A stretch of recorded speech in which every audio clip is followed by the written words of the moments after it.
evening and welcome to our Tuesday, February 28, 2017 edition of the Government News Brief. In the news this evening, regional health officers urged to pay closer attention to the needs of the health sector, agriculture production in Region 8 is booming, and youths from Sophia Training Center will be able to improve their marketability. These and other stories when the news returns. Thank you for staying with us. I am Renetta LaFleur. Here are the details. Regional health officers urged to create and apply regional health profiles in an effort to provide better public health care services. Delicia Haynes tells us more. Regional health officers RHOs are urged to pay closer attention to the needs of the health sector within their regions so as to ensure quality health care is being delivered.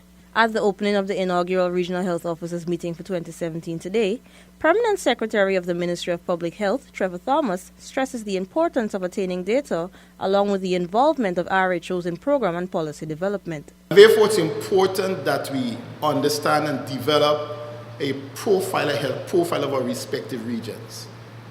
What I'd like to see going forward is that in each region, maybe in somewhere within the health department, a map of your region, not just where your facilities are located, but data that tells you something about the status of health in your region. The Permanent Secretary adds that these regional profiles, along with data gathered, will guide the RHOs in identifying gaps and shortcomings, making it easier to address issues. Additionally, Thomas says there needs to be greater collaboration with other sectors in each region to ensure that the health sector's goals and objectives are realized. We need to look at, for example, our data, and Dr. Adequate mentioned of data. What has been our mortality rate in our region during 2016? Do we know how many persons died from illnesses that could be avoided, or maybe just chronic diseases? How many persons died in our region during the year? Whether it's from diabetes, whether it's from trauma, whatever may be the case, how many persons died? What were the causes for the death?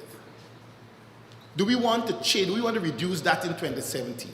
Even as the Ministry of Public Health is seeking to have regional health authorities established in all regions, there will be the appointment of Deputy Regional Health Officers and the Deputy Regional Health Services Director so as to more efficiently gather data, manage resources, and provide better overall public health care to citizens. For the Government News Brief, Delicia Haynes. Agriculture production in Region 8 is booming. The region has recorded great success in production of a variety of crops. Isaiah Braffett has the details. In 2016, the government plugged 33.4 million into Region 8, well known for mining, to produce agriculture.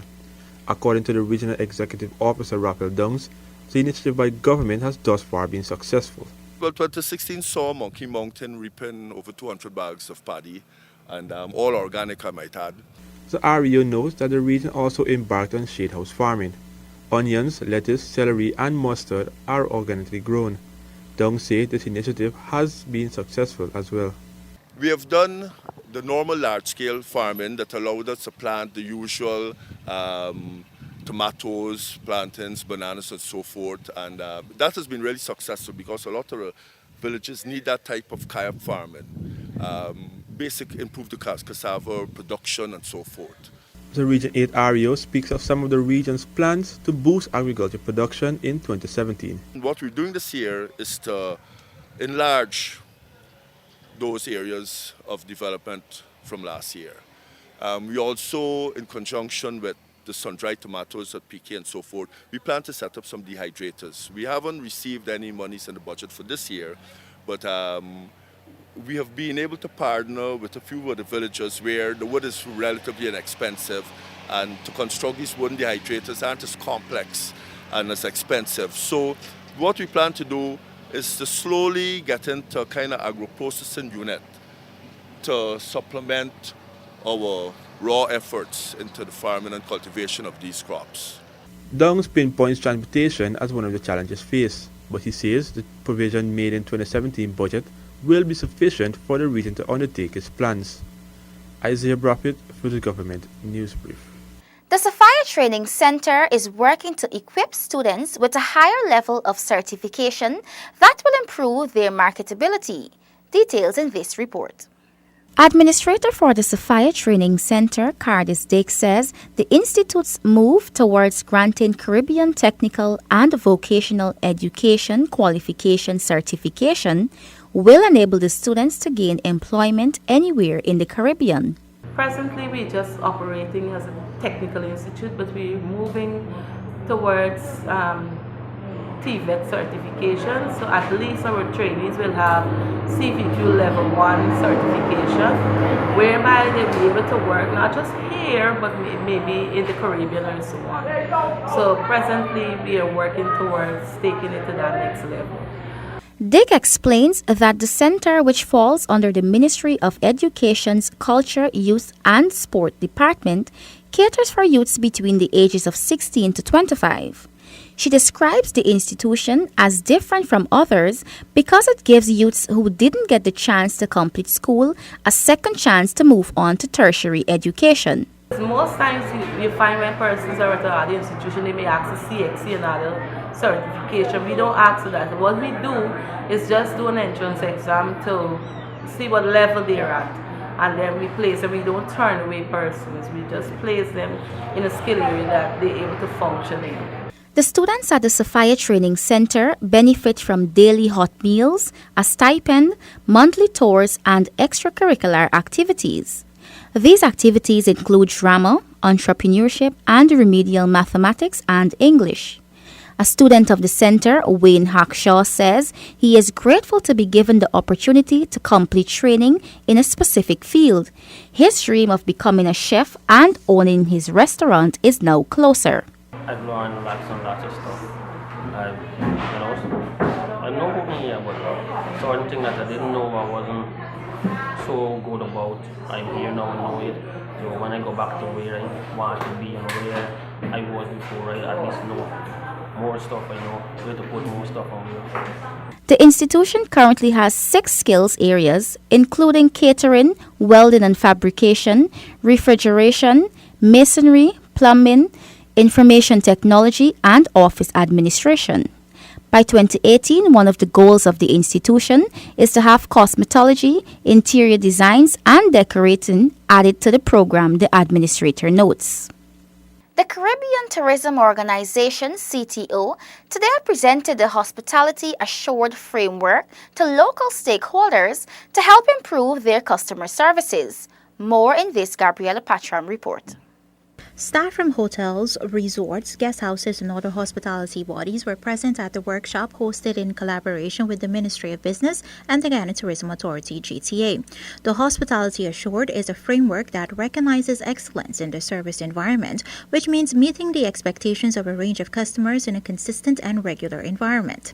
Director of the GTA, Indranath Harrelson, says hospitality is an important aspect in Guyana's growing tourism sector. He notes that this will not only boost the sector, but businesses as well. The Hospitality Assured process encourages businesses to look at their own operation from the customer's perspective and to see where improvements should be made to benefit the customer and strengthen the business. CTO's Director of Human Resources, Benita Morgan, says that the Hospitality Assured framework was created for the industry by the industry.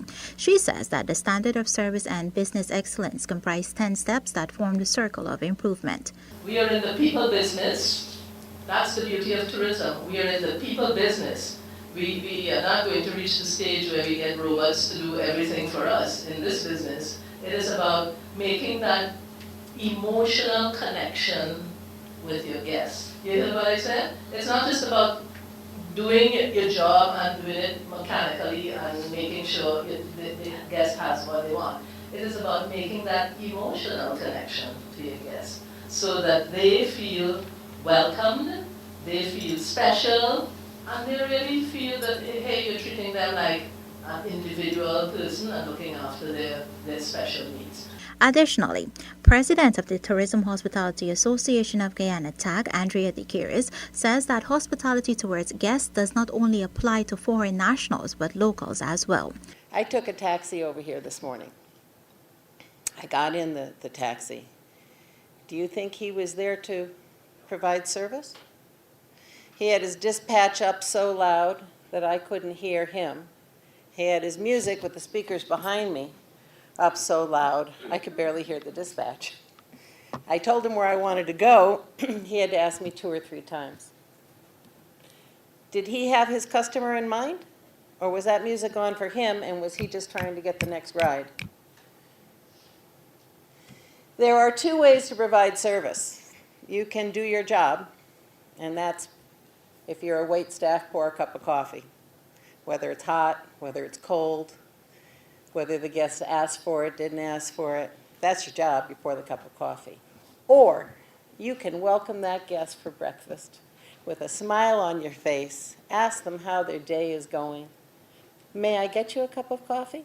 Being accredited to the hospitality framework ensures a number of significant advantages and also enhances staff motivation and team building while improving customer and employee satisfaction. For the Government News Brief, Gabriela Patram. Region 9 youths are soon to be afforded more recreational spaces. Here are the details from Zanil Williams. Mayor of Region 9, Carlton Beckles, says the intention is to provide better facilities for the region's residents, more especially the youths.